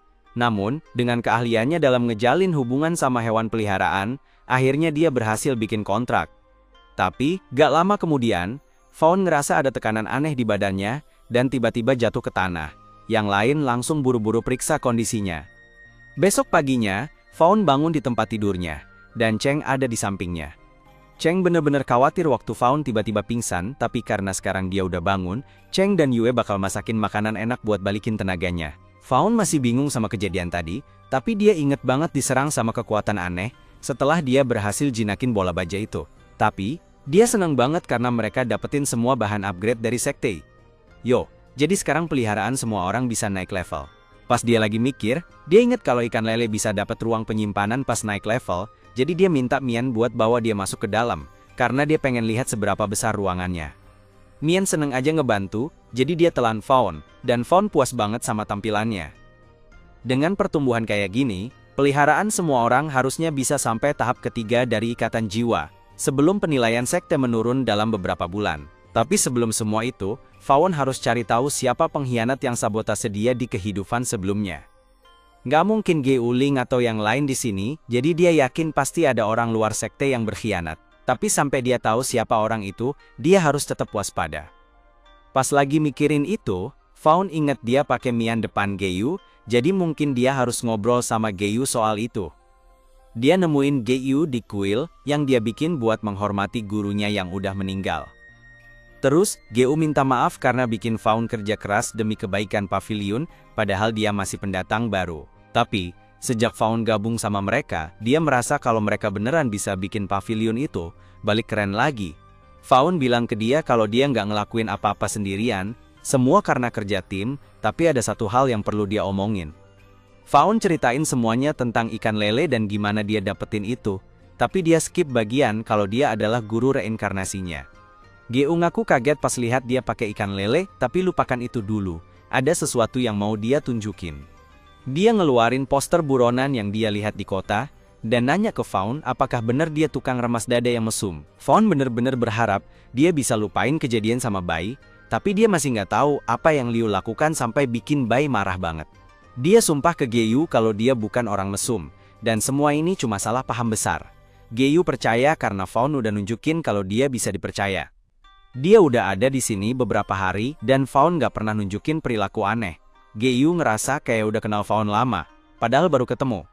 Cara Fawn bertindak, gimana dia ngadepin musuh, dan gimana dia ngendalikan ikan lelenya semua ngingetin Geyu sama gurunya, dan dia tahu kesamaan ini bukan kebetulan. Jadi, dia nanya ke Fawn buat jujur. Dia pengen tahu apakah Fawn itu tuannya. Cheng sama Yue lagi dengerin obrolan itu, tapi cuma kedengeran tentang Fawn yang mungkin tukang raba dada, jadi mereka nunggu buat lihat apa yang bakal terjadi. Sementara itu, Fawn lagi mikir-mikir apakah dia harus jujur sama Geyu atau enggak. Dia masih belum tahu siapa pengkhianatnya, dan sebelum tahu, bakal bahaya kalau dia ngungkapin identitasnya. Jadi, dia mutusin buat tetap rahasia dan ngeyakinin Geyu kalau dia bukan tuannya, dan dia bilang dia adalah orang biasa aja sambil pegang Geyu. Begitu Yue dan Cheng denger itu, mereka langsung masuk ke ruangan dan ngiket Fawn karena kelakuannya. Dia sebenarnya nggak mau banget harus ngerusak citra dirinya kayak gitu, Tapi setidaknya dengan cara ini rahasianya aman, jadi dia bisa terus nyelidikin. Dia lalu dibawa pergi buat mikirin lagi apa yang udah dia lakuin, dan Yue nanya ke Geyu, apakah dia beneran mikir Fawn ada hubungannya sama guru mereka. Geyu ngaku awalnya dia mikir gitu, tapi kalau Fawn beneran orang yang nggak bener, nggak mungkin dia ada hubungannya sama guru mereka. Meskipun begitu, prioritas mereka sekarang harus siap-siap buat turnamen promosi kelas D, karena mereka perlu ningkatin sekte mereka. Beberapa hari kemudian, akhirnya waktunya turnamen dimulai. Dan rombongan bakal jalan-jalan naik babi ini. Dia kelihatan semangat banget, tapi belum pernah naik sebelumnya, jadi malah nabrak pohon. Geyu minta maaf karena nggak bisa nyediain transportasi yang lebih oke buat mereka, tapi anggaran mereka bener-bener tipis, jadi ini yang paling bagus yang bisa mereka dapat. Akhirnya, mereka berangkat juga, dan semuanya lumayan tegang, soalnya mereka udah kerja keras buat siapin diri untuk hari ini. Semua kelompok lain bakal kumpul di pulau kompetisi, dan biasanya cuma sekitar 4 atau 5 kelompok sekte yang ikutan tiap tahun. Tiba-tiba, Fawn sadar kalau ada yang ngikutin mereka, tapi ternyata cuma cewek domba dari sebelumnya. Dia udah lama ngintipin Fawn, tapi setiap kali Geyu coba ngobrol, dia jadi malu dan kabur. Geyu mikir cewek itu emang pemalu, jadi nggak perlu khawatir dia ngikutin mereka. Mereka lanjut jalan ke pusat ujian. Pas sampai di sana, mereka kaget lihat banyak orang kumpul. Pas lagi jalan ke meja pendaftaran, peserta lain mulai hina mereka, dan Cheng mulai kesal banget. Tapi Geyu bilang biarin aja. Akhirnya, mereka sampai di meja pendaftaran, dan Geyu kaget senang. Ternyata pemeriksanya adalah teman lamanya, Master Lee. Lee seneng banget lihat dia dan Geoling jalan ke meja pendaftaran. Tapi sebelum itu, Geoling nanya kenapa tahun ini pesertanya banyak banget. Lee bilang itu gara-gara pavilion Ling Xiao, tapi Geoling nggak paham maksudnya. Lee jelasin kalau setelah pavilion Ling Xiao merosot, banyak sumber dayanya dicuri sama kelompok penjahat yang nggak dikenal. Berkat bahan-bahan yang mereka curi, mereka bisa ikut ujian promosi. Para penjahat itu malah ngejek pavilion karena gampang banget dijadiin sasaran. Tapi Lee nyuruh semuanya diem. Terus dia ngomong ke Geoling, meskipun dia sebenarnya males bilang ini, cuma ada 8 tempat di daftar, jadi kalau Geyu mau pavilionnya ikut turnamen, mereka harus bertarung sama faksi lain buat nentuin siapa yang bisa lolos. Semua faksi di sana mulai ngetawain pavilion karena mereka pikir anggotanya terlalu lemah buat ngasih perlawanan yang layak, apalagi dengan pemimpin kayak Geyu yang dianggap lemah. Tapi, Fawn maju ke depan, dan nanya apakah dia ingat nama-nama faksi yang ngerampok pavilion mereka. Geyu bilang itu Hongfu, Guangxiao, Chengnan, dan Yiyang yang bertanggung jawab, jadi Fawn manggil mereka. Fawn inget banget sama faksi Hongfu dan pemimpinnya, Wang Fugui. Beberapa tahun lalu, kelompok Hongfu dirampok, jadi Wang datang ke Fawn minta bantuan. Kalau bukan karena kebaikan Fawn ke Wang, kelompok Hongfu mungkin udah bubar sekarang, tapi Wang cuek aja. Ngurusin kelompok itu bisnis kejam, dan operasi ganti rambut. Nggak murah, jadi dia harus ngelakuin apa yang harus dia lakuin. Begitu dia lihat kesempatan buat ngerampok pavilion, dia langsung gas, tanpa rasa bersalah. Fawn kecewa banget Wang bisa sejahat itu, tapi denger Wang ngomong tentang ini tanpa malu-malu, malah bikin Fawn makin semangat buat balas dendam. Fawn manggil Juan, dan semua kelompok lawan kaget banget, karena Juan udah level 8. Mereka kira pavilion udah gak punya hewan peliharaan yang kuat. Wang nyemangatin anak buahnya buat tetap fokus, karena menurutnya satu anjing gak bakal bisa ngalahin mereka bertiga. Tapi, gak lama kemudian, semua hewan peliharaan mereka kena ikat sama sulur kaktus yang udah di-upgrade, dan Juan langsung lari buat pipis di Wang. Dengan level baru Juan, dia dapat kemampuan Poison Pi, jadi Wang gak punya banyak waktu sebelum efeknya mulai. Dia langsung teriak manggil kelompok kriminal lain, buat bantuin ngalahin Fawn. Tapi sayangnya, dia tahu kalau semua anggota pavilion udah naikin level hewan peliharaan mereka, dan bisa ngalahin faksi-faksi lain dengan mudah. Fawn langsung narik Wang dari kerah bajunya, dan nuntut biar dia, sama faksi-faksi lain yang udah ngerampok pavilion, balikin semua yang mereka curi dengan bunga 200%. Pemimpin faksi lain ketakutan banget sampai langsung setuju buat bayar pavilion, dan Wang bilang dia bahkan mau jadi orang yang selalu mendukung Fawn asalkan Fawn mau ngilangin racunnya. Fawn mulai ngerasa kasihan, karena Wang kelihatan makin jelek dengan bibir ungu kayak bebek, jadi dia lempar Wang ke tanah dan suruh Juan buat semprotin dia pakai pipis detoksifikasi. Lee beneran kagum sama kekuatan pavilion itu. Terus, Gara-gara 4 faksi yang bikin masalah udah keluar dari turnamen, pavilion itu aman deh dapat tempat di daftar peserta. Faksi-faksi yang lanjut dari pusat ini adalah Pavilion Lingxiao, Gerbang Wandu, dan Studi Beimu. Pas itu, Cheng nyadar kalau Su ada di situ dan kaget banget karena ternyata dia anggota Studi Beimu. Faun juga tadinya mikir Su itu pelatih yang nggak punya faksi, tapi Su dengan bangga bilang kalau wajar aja kalau orang sekuat dia gabung sama faksi. Tapi dia agak kaget ngelihat Faun dan yang lainnya udah banyak kemajuan sejak terakhir kali dia ketemu mereka. Dia mengakui kalau mereka kuat, jadi dia nanya apa mereka mau bikin aliansi sama kelompoknya. Begitu dia ngomong gitu, pemimpin faksi Wangu langsung lihat ini kesempatan buat punya sekutu kuat, jadi dia juga nawarin aliansi. Tapi, Su nolak karena dia ngerasa faksi Wangu terlalu lemah. Ini bikin pemimpin Wangu marah dan Faun milih untuk nggak ikut campur, karena dia nggak mau cari musuh sebelum turnamen mulai. Pas banget, Master dari Beimu langsung bilang Su buat diem, dan Su langsung berhenti ngomong jelek karena dia nggak mau bikin Master itu marah. Faun penasaran banget karena ternyata pemimpin faksi Beimu adalah seorang nenek-nenek, tapi kelihatannya dia kuat banget jadi Faun gak bisa ngeremehin dia. Semua peserta dikasih tahu kalau mereka harus segera menuju pulau tempat turnamen, jadi mereka harus naik burung kucing masing-masing. Beberapa detik kemudian, sebuah Catfinch mendarat di depan anggota pavilion. Yuri panik banget karena dia belum pernah naik hewan peliharaan sebesar ini sebelumnya, tapi yang lain kayaknya gak terlalu masalah. Setelah sampai di pulau, mereka disambut oleh penguji lain yang namanya Liu, dan dia kaget banget ngelihat pavilion Lingxiao ada di sini. Li cerita kalau mereka bakal ikut turnamen tahun ini, dan Gu sekarang jadi pemimpin baru pavilion. Liu buru-buru kasih tahu Gu kalau dia ngefans banget sama pavilion itu. Dulu pavilion ini jadi jago banget di bawah pimpinan Master Faun, dan dia selalu bisa ngalahin lawannya dengan skill yang luar biasa. Tapi sayangnya, setelah Master Faun meninggal, pavilion ini jadi meredup. Gi bilang ke Liu kalau mereka ada di sini buat balikin kejayaan pavilion itu lagi. Liu senang dengarnya, jadi dia doain semoga Giyu dan yang lain cepat dapat keberuntungan. Pemimpin faksi Wangu merasa nggak adil, karena para penguji udah suka banget sama pavilion itu. Tapi dia pikir lebih baik berusaha akur sama pihak pavilion, karena mereka kelihatannya kuat. Nggak lama kemudian, Liu ngumpulin semua orang dan bilang dia mau bagi-bagi barang penting buat turnamen. Dia ambil cincin dari salah satu hewannya dan pasang di pergelangan tangan Giyu. Dia lalu jelasin kalau itu hewan baru yang dikembangin sama Li. Namanya Consonance, dan kalau pemain pakai gelang dari kepala Consonance ini, bisa ngumpulin data real time, jadi pengawas bisa pantau tiap pemain. Dia kasih tahu semua orang ada 3 aturan di turnamen ini. Kamu harus selalu pakai gelangmu, nggak boleh jatuh ke air, kalau nggak kamu bakal didiskualifikasi. Dilarang menyerang siapapun yang sudah menyerah. Melanggar aturan ini bakal langsung didiskualifikasi. Nah, kalau semua udah paham, saatnya mereka dibawa ke tempat mulai masing-masing. Tesnya bakal dimulai sebentar lagi, jadi Liu harus meninggalkan pulau ini. Tapi sebelum pergi, dia bilang ke Gu kalau dia benar-benar berharap pavilion bisa bangkit lagi. Sementara itu, keluarga Bai lagi menuju ke pusat ujian. Begitu sampai, Bai Tanshu menyapa Liu. Tanshu itu supervisor kompetisi ini, jadi dia minta maaf karena telat. Dia juga bawa adik perempuannya, Bai Liansu, soalnya dia bilang pengen lihat-lihat. Liansu dengar ada yang ngomong soal pavilion Lianzhou tadi. Dan dia inget dulu mereka itu faksi kelas B, tapi sayang banget sekarang, mereka harus mulai dari nol lagi. Liu nggak percaya sama keluarga Bai soalnya ada gosip yang bilang kalau kematian Master Faun gara-gara ada orang dari keluarga mereka. Tapi Tanshu bilang gosip itu nggak bener. Dia yakin banget keluarganya nggak bakal ngelakuin hal sekeji itu buat bunuh seorang master.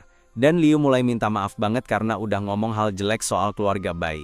Tanshu bilang dia nggak masalah karena dia paham dari mana asal gosip-gosip itu.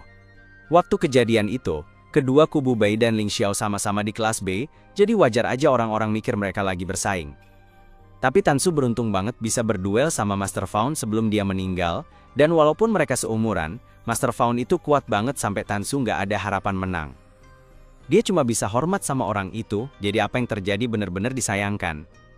Selain itu, kompetisi bakal dimulai, jadi Liu minta Tanshu keluar buat ngumumin mulainya turnamen. Pulau itu mulai berubah. Jadi sebuah arena besar, dan semua alat pelacak diaktifkan buat ngikutin peserta. Ada alat pelacak besar di atas gunung yang ngeluarin banyak bola bercahaya, dan bola-bola itu tersebar di seluruh pulau. Liu jelasin ada 500 bola semuanya, dan peserta bakal dapat poin buat setiap bola yang mereka kumpulin. Begitu 300 bola udah dikumpulin, fase berikutnya dari turnamen bakal dimulai. Tapi Liu agak heran, karena kelihatannya ngumpulin bola doang terlalu gampang. Tapi pas Gewi taruh satu bola di samping cincinnya, bola itu diserap, dan 1 poin nambah ke total mereka. Fase berikutnya dari turnamen dimulai, dan peserta bakal dapat poin. Jadi mungkin emang segampang itu. Dia terus lihat ada bola lain di dekat situ, jadi dia mau ambil. Tapi sebelum bisa diambil, ada hewan kecil kayak tikus yang ambil duluan terus kabur. Bola-bola lainnya di pulau itu juga mulai hilang, jadi tim lain pasti udah mulai ngumpulin juga. Dia khawatir kalau mereka nggak cepat bertindak, semua bola bakal diambil. Jadi Fawn punya rencana. Mengingat ada cuma 500 bola di pulau itu dan fase berikutnya bakal dimulai setelah 300 bola terkumpul, mereka harus ngumpulin 20 bola buat jamin tempat di posisi atas. Itu berarti setiap anggota harus ngumpulin minimal 5 orb, dan mereka semua bakal kumpul lagi di sini setelah fase ini selesai. Sementara itu, di pusat ujian, Tanshu dan Lianshu lagi jalan-jalan, dan Lianshu terkesan banget sama seberapa cepat tim-tim ini ngumpulin orb. Dia kaget banget sama satu tim, karena ada anggota yang udah ngumpulin 18 orb. Kayaknya binatang consonance ini buat sekte Qianyuan, dan Liu pikir mereka menarik banget karena mereka pakai celah di aturan buat ngumpulin orb dengan cepat. Simbol merah di consonance itu berarti mereka udah lepas cincin mereka, tapi sesuai aturan, selama mereka pasang lagi dalam waktu 3 menit, mereka nggak bakal didiskualifikasi. Begitu kelompok Qianyuan nemu celahnya, mereka kasih cincin ke hewan peliharaan mereka, biar bisa ngumpulin orbs buat mereka, dan ini berjalan dengan baik. Terus tiba-tiba, ada cowok namanya Shang Liu muncul sambil bawa semua hewan peliharaan mereka, dan dia punya, apa gitu, buat peliharaan, jadi dia bisa ngalahin semua anggota sekte Qianyuan. Di ruang kontrol, Lianshu kaget banget lihat semua anggota sekte Qianyuan kena sekaligus. Menurut perhitungan, alasannya karena mereka nggak cepet-cepet pakai cincin lagi, padahal mereka pinter banget nemu celahnya. Liu ngerasa mereka nggak mungkin ngaco soal waktu. Dia mikir, mungkin aja mereka diserang, jadi dia ngirim 2 pemeriksa buat periksa situasinya. Sementara itu, Fawn lagi sibuk ngumpulin bola-bola energi bareng Juan dan Kaktus. Tapi, habis dia nyerap 1 bola, ada tim di dekat situ yang lihat dia, jadi dia harus sembunyi. Tim itu dari sekte Hongluan, dan Fawn inget kalau itu sekte yang sama dengan Su, jadi mungkin mereka kenal Liu. Pas banget, Juan tiba-tiba lari keluar, dan mulai ngejilat cewek di tim itu, karena dia kenal sama cewek itu, dan cewek itu juga kenal Juan sebagai anjingnya Liu. Jadi, dia tahu Liu pasti ada di dekat situ, dan teriak manggil dia buat keluar. Di tempat lain, Ge Yuling baru aja nemu bola ajaib. Ge Yuling senang banget ketemu Duan Ye lagi, dan nanya dia ngapain di sini, tapi sebelum itu dia pastiin dulu, kalau Duan Ye bukan anggota geng pecundang ini. 2 penyerang itu bilang ke Duan Ye, kalau mereka yang lihat Ge Yuling duluan, jadi mending dia pergi dari sini, kalau nggak mau jadi target mereka berikutnya. Tapi Duan Ye cuek aja, dan terus ngobrol sama Ge Yuling, karena udah lama nggak ketemu. 2 anggota geng alam itu jadi marah banget, salah satunya manggil hewan peliharaannya, dan nyuruh buat menyerang, tapi sebelum hewan itu bisa berbuat apa-apa, langsung dicabik-cabik sama peliharaan Duan Ye. Ge Yuling ngenalin cakar dan ekor itu, dan dia seneng banget tahu kalau Heimi masih hidup. Dia langsung lari buat ngeliat. Tapi pas makin deket, dia sadar ada yang bener-bener nggak beres. Entah kenapa, Heimi kelihatan kayak mayat hidup, tapi dia nggak sempet nanya ke Duan Ye soal itu, karena anggota faksi alam nyerang lagi. Gu teriak buat kasih tahu Duan Ye, tapi dia udah sadar dan langsung ngendaliin Heimi buat ngancurin peliharaan alam dengan brutal. Terus dia nyuruh Heimi buat nyerang anggota faksi, dan 2 orang itu ketakutan banget sampai langsung nyerah. Dan sesuai aturan, Duan Ye nggak boleh nyakitin mereka setelah mereka nyerah. Aturan-aturan itu nggak bilang apa-apa soal nakut-nakutin mereka, jadi Duan Ye nyuruh Heimi buat ngeluarin ledakan kecil yang nggak berbahaya deket muka mereka. Setelah pesannya tersampaikan, Heimi pergi dan mulai makan sisa-sisa hewan peliharaan yang dia bunuh. Geo nanya ke Duan Ye apa yang terjadi sama Heimi, tapi Duan Ye bilang itu udah jelas banget. Heimi dihidupin lagi berkat kekuatan dari faksi Guisha yang Duan Ye ikutin.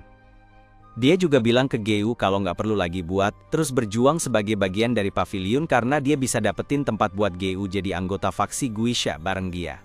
Tapi Geu malah minta Duan Ye balik ke pavilion karena berkat anggota baru mereka, ada peluang bagus buat balik ke kejayaan mereka yang dulu. Duan ngerasa ide itu konyol, tapi Jiu bilang dia serius. Malah, setelah sebulan latihan sama Liu, semua orang di pavilion bisa ningkatin level peliharaan mereka ke tahap soul building. Tapi Duan ngerasa itu gak terlalu hebat.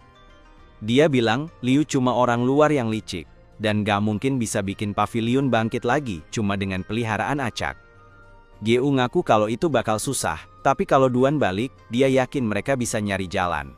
Tapi, Duan sama sekali gak mau ada urusan lagi sama pavilion. Dia gak bakal lawan GU di turnamen ini, karena menghargai semua yang udah mereka lalui bareng. Tapi mulai sekarang, dia anggap cewek itu cuma orang asing. Di tempat lain di medan perang, Cheng dan Thorn baru aja nemuin bola keempat mereka, dan Cheng tuh bener-bener seneng. Tapi dia juga kesel, soalnya meski Thorn udah di tahap ke-6 pembangunan jiwa, mukanya tetap aja kayak orang blon. Kalau nggak cepet berubah, nanti orang nggak bakal gak anggap dia serius pas udah kaya dan berkuasa. Sementara Cheng sibuk mikirin apakah harus cari peliharaan baru buat gantiin Thorn, Thorn malah pergi buat ngambil bola itu. Cheng awalnya mau cegah dia soalnya bisa aja ada sesuatu di sekitar yang siap nyerang mereka. Tapi beberapa detik berlalu dan gak ada yang muncul, jadi Cheng pikir aman. Tapi pas dia mau ambil orb itu, tiba-tiba ada cowok muncul entah dari mana, dan minta orb itu diserahin. Cheng langsung ngukur tinggi badan si cowok dan nyimpulin kalau dia pasti lebih muda banget dari dia, jadi dia penasaran gimana caranya dia sampai di situ. Cheng nanya, apakah dia adiknya penguji atau gimana, tapi Nitian bilang kalau dia itu pemimpin dari kelompok kuil yang super keren dan gak terkalahkan. Cheng agak susah percaya, karena nama kelompoknya kekanak-kanakan banget, jadi dia mikir mungkin ini cuma anak kecil lemah yang ngaku-ngaku jadi pemimpin kelompok. Dia nyerap orb itu tepat di depan Nitian dan bilang kalau Nitian gak bisa ngapain Pain. Tapi, sedetik kemudian tubuh Nitian mulai bersinar, dan Cheng sadar dia mungkin udah bikin kesalahan. Energi dari hewan peliharaan yang dipanggil Nitian terlihat di seluruh pulau, dan gak lama kemudian, naga kelas Emperor turun dari langit. Kejadian itu begitu spektakuler sampai-sampai menarik perhatian penguji. Dia langsung periksa berkas Nitian, dan tahu kalau dia bagian dari wilayah ke-8. Dia nanya ke perwakilan wilayah ke-8 apakah mereka kenal siapa dia, dan setelah mikir, mereka sadar pasti itu Long Nitian. Mereka udah tanda tanganin form partisipasi buat dia, tapi mereka pikir dia cuma bercanda soalnya nama yang dia pilih buat faksi terdengar konyol. Lagi pula, susah banget buat anak kecil untuk berkultivasi, jadi energi hewan spiritualnya gak bakal cukup besar buat menampung hewan tipe kaisar. Tapi, Tanshu bilang ada cara buat mewujudkannya. Namanya prosedur pendampingan hewan spiritual, dan kalau seorang pelatih cukup berbakat, waktu dia masih kecil, embrio hewan dimasukkan langsung ke energi spiritualnya. Ini bikin ikatan yang gak bisa diputus antara hewan dan pelatihnya. Jadi, kekuatan hewan peliharaan gak terbatas sama ukuran hewan spiritual pelatihnya. Tanshu sama sekali gak tahu kalau hal kayak gitu bisa terjadi. Dia nanya kenapa dia gak punya hewan peliharaan pendamping dari kecil, tapi Tanshu bilang lagi kalau pelatih harus sangat berbakat buat prosedurnya berhasil, dan Lianshu cuma biasa aja.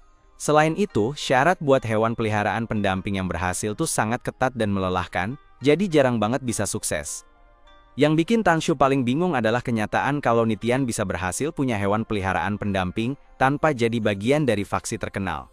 Dia yakin banget kalau Nitian pasti anak yang menarik, dan sekarang, Cheng harus berhadapan sama dia di pertarungan.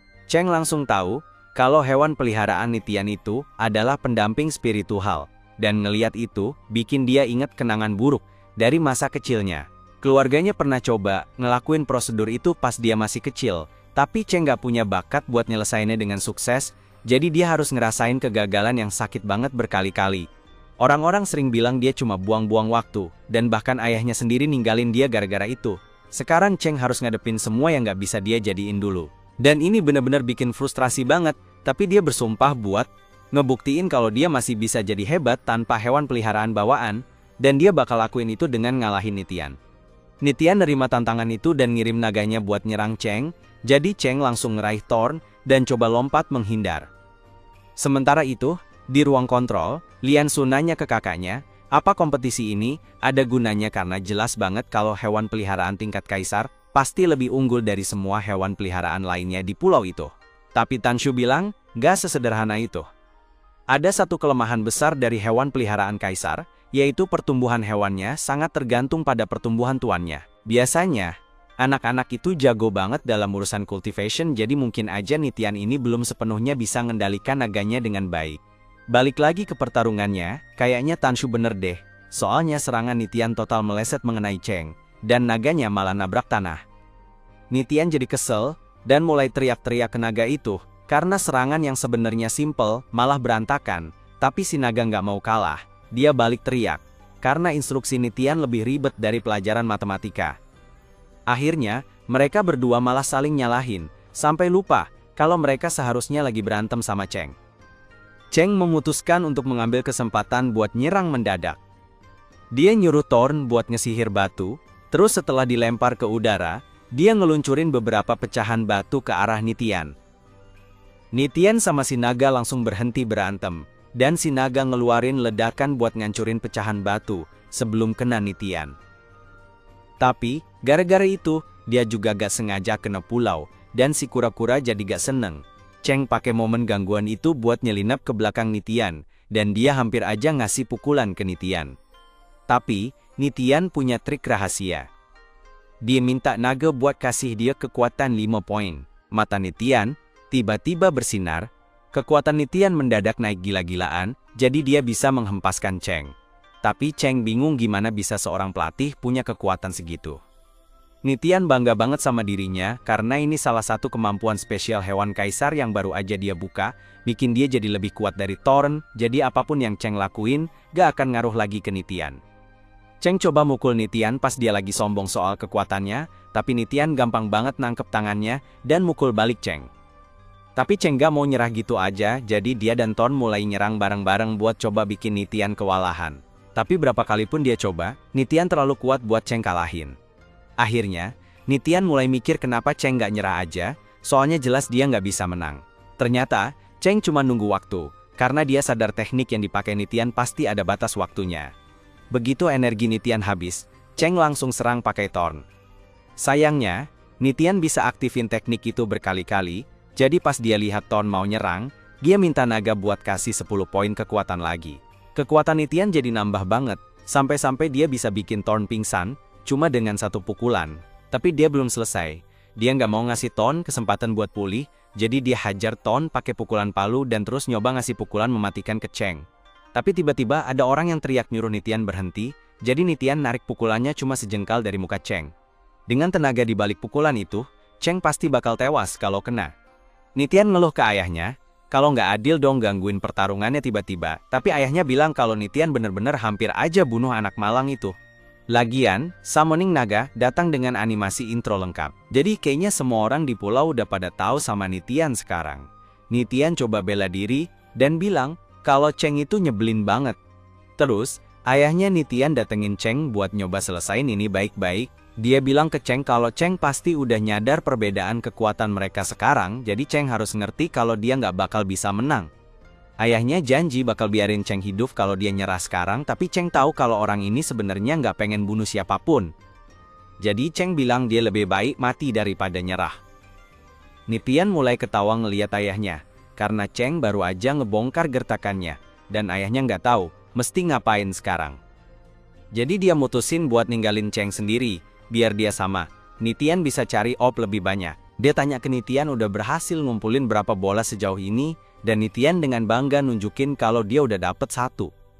Ayahnya Nitian mulai angkat tangan, dan waktu Cheng lihat ini, semua trauma dari ayahnya yang sering mukulin dia langsung kebayang lagi. Jadi dia kira ayahnya Nitian mau mukul dia cuma karena dapat 1 bola aja. Tapi ternyata ayahnya Nitian tuh ayah yang baik. Jadi dia malah ngucapin selamat ke Nitian karena berhasil dapetin 1 bola, dan Nitian kelihatan seneng banget. Ngeliat ini bikin Cheng jadi sedih dan iri karena Nitian punya kekuatan yang dulu dia gak bisa dapetin waktu kecil.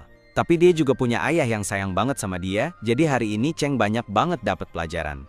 Thorn bisa lihat kalau Cheng lagi sedih, jadi dia coba bikin Cheng senang lagi. Cheng pun sadar kalau terus-terusan sedih, gak ada gunanya. Jadi dia bangkit dan bilang ke Nitian kalau suatu hari nanti dia bakal jadi cukup kuat buat ngalahin Nitian. Nitian pun janji bakal kasih dia kesempatan tanding.